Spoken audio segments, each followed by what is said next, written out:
Hello viewers, ఈరోజు మనం మాట్లాడుకోబోయే టాపిక్ గ్యాస్ట్రిక్ ప్రాబ్లమ్స్, ఐబిఎస్.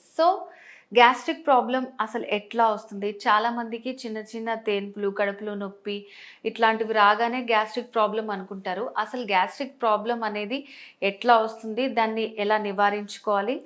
దీనికి సంబంధించి కంప్లీట్ డీటెయిల్స్ ఎక్స్ప్లెయిన్ చేయడానికి ఈరోజు మనతో పాటు హోమియోకేర్ ఇంటర్నేషనల్ నుంచి డాక్టర్ అర్చన గారు ఉన్నారు. నమస్తే doctor.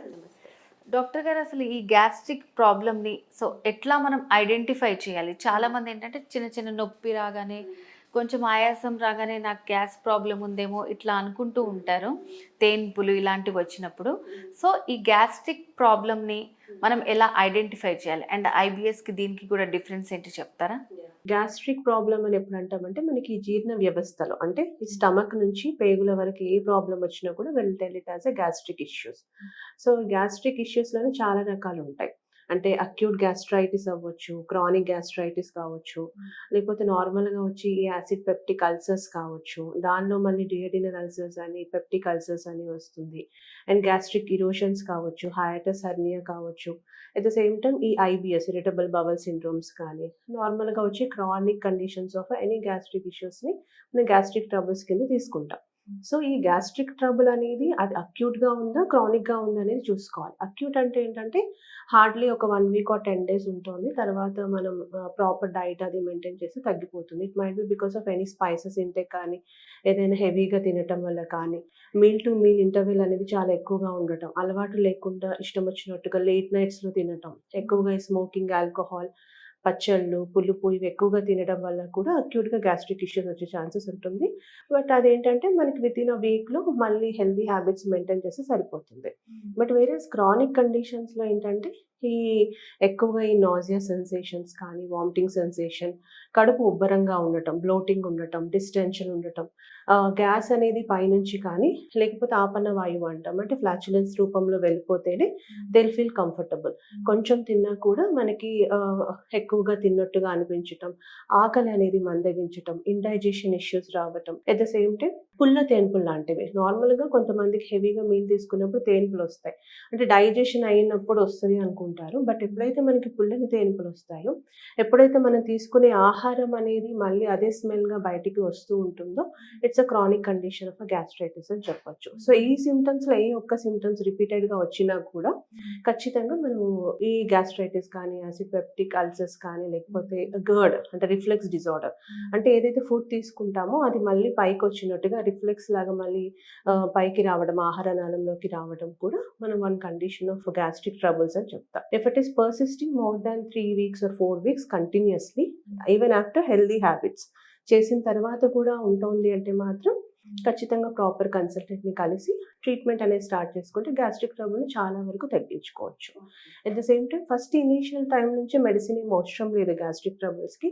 Proper intake of water ఉందా లేదా, ప్రాపర్‌గా టైమ్ టు టైమ్ ఫుడ్ తీసుకుంటున్నారా లేదా, లేట్ నైట్స్ కాకుండా యావరేజ్‌గా యూజువల్‌గా ఇప్పుడైతే మనం 6, 7 లోపే తినమని చెప్తున్నాం హెల్తీ హ్యాబిట్స్ అని చెప్పేసి. కాకపోతే కొంతమందికి కుదరదు కాబట్టి ఒకవేళ 8, 9, 10 అవుతున్నా కూడా వెరీ లైట్ మీల్ అంటే ఒక ఫ్రూటో లేకపోతే లైట్‌గా ఏదైనా ఒక 1, 2 ఇడ్లీసో లేకపోతే 1 చపాతీయో వెరీ లైట్ ఫుడ్ తీసుకొని ఒక హాఫ్ అన్ అవర్ వాక్ చేసుకొని అలా చేసేసుకుంటే కూడా సెటిల్డ్ ఆఫ్ అయిపోతుంది.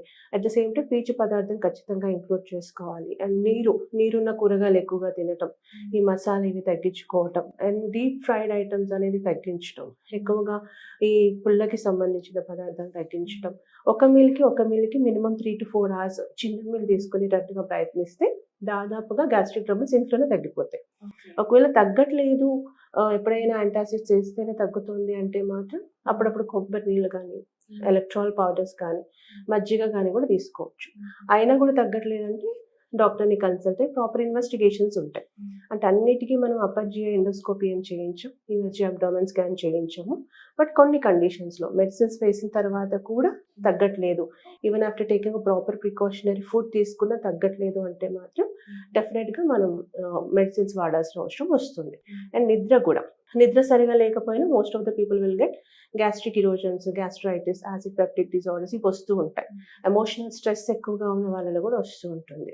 ఎక్కువ ఎవరైతే పెయిన్ కిల్లర్స్ వాడుతూ ఉంటారో వాళ్ళలో కూడా ఇష్యూ వస్తుంటుంది. సో ఇవన్నీ కొంచెం మానిటరైజేషన్ అనేది ఆఫ్టర్ 30s డెఫినెట్‌గా చూసుకోవాల్సిన అవసరం.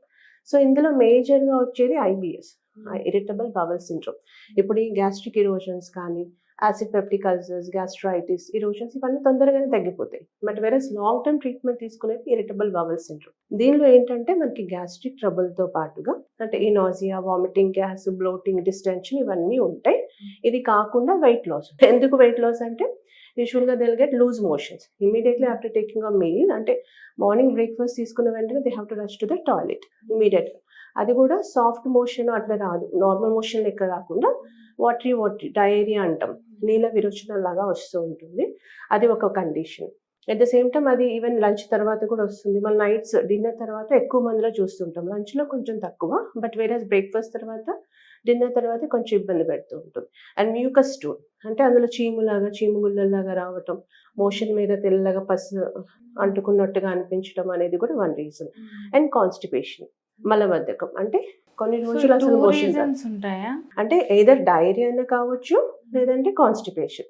అంటే once in third day, fourth day కూడా they might not get any motion, constipation కింద వెళ్ళిపోతుంది. ఈ రెండు కూడా జరుగుతాయి, ఒకరోజు డయేరియా లేకపోతే ఒకరోజు కాన్స్టిపేషన్ ఉంటుంది. సో దానివల్ల ఇప్పుడు డయేరియా ఎక్కువ రోజులుగా ఉంది అంటే డెఫినెట్గా వెయిట్ లాస్ అనేది ఉంటుంది. ఎందుకంటే because of lack of electrolytes. So ఆ టైంలో బాగా వీక్ అయిపోవడం, దానివల్ల వెయిట్ బాగా గుంజేయడం. అట్ ద సేమ్ టైం కొంచెం వాళ్ళకి అధికంగా దాహం వేయడం కానీ, అసలు ఆకలి మందగించడం, దేని మీద కాన్సన్ట్రేషన్ చేయలేకపోవటం, మోషన్లో కూడా బ్లీడింగ్ అవ్వటం, ఇవన్నీ కూడా ఇరిటబుల్ బవల్ సిండ్రోమ్ లక్షణాలు. బట్ అంతవరకు వెళ్ళొద్దు. కొంతమందికి జెనెటిక్గా తీసుకుంటే వచ్చే ఛాన్సెస్ ఇమ్మీడియట్గా ఉంటుంది ఫస్ట్ నుంచి. కానీ ఎప్పుడైతే ఈ గ్యాస్ట్రైటిస్ కానీ, ఇరోషన్స్, యాసిడ్ పెప్టిక్ ఇవన్నీ ఈ ప్రాబ్లమ్స్లో ఏదో ఒక ప్రాబ్లం నెగ్లెక్ట్ చేసినా కూడా they may turn out into IBS. కాబట్టి ఇనీషియల్గానే ఈ అసిడిక్ కండిషన్స్ని, హైపర్ అసిడిటీ కావచ్చు, హైపర్ అసిడిటీ కావచ్చు, అక్యూట్ కావచ్చు, క్రానిక్ కావచ్చు, దేన్ని కూడా నెగ్లెక్ట్ చేయకుండా ప్రాపర్గా మెడికేషన్ వాడుకుంటే IBSకి కూడా దాదాపుగా క్లియర్ చేసుకోవచ్చు వితౌట్ ఎనీ మేజర్ స్టీరాయిడ్స్ ఇలాంటివి వాడుతూ ఉంటారు. ఈ వైసోలాన్, పోలిట్రాక్స్, ఫోల్వైట్ అవన్నీ హై స్టీరాయిడ్స్. సో దానివల్ల ప్రాబ్లం తగ్గుతుంది, కానీ పూర్తిగా తగ్గదు. లైఫ్ టైం వాడాలి అని చెప్తారు, లేకపోతే ట్రిగరింగ్ ఫ్యాక్టర్స్ ఉన్నప్పుడు వాడండి అని చెప్తారు. పెయిన్ కిల్లరే బాడీకి మంచిది కాదు, అలాంటిది స్టీరాయిడ్ ఇంకా మంచిది కాదు. ఆల్రెడీ ఆటో ఇమ్యూన్స్, మళ్ళీ దానికి ఈ రెండు యాడ్ చేస్తే ఇంకా సైడ్ ఎఫెక్ట్స్ వచ్చే చాలా ఉంటాయి. అందుకని దాదాపుగా పెయిన్ కిల్లర్స్, స్టీరాయిడ్స్ వంటి వాటికి వెళ్ళకుండా మనకి ఇప్పుడు హోమియో ఉంది. హ్యాపీగా గ్యాస్ట్రిక్ ఇష్యూస్ నుంచి హోమియో వాడుకోవచ్చు, IBSకి కూడా వాడుకోవచ్చు.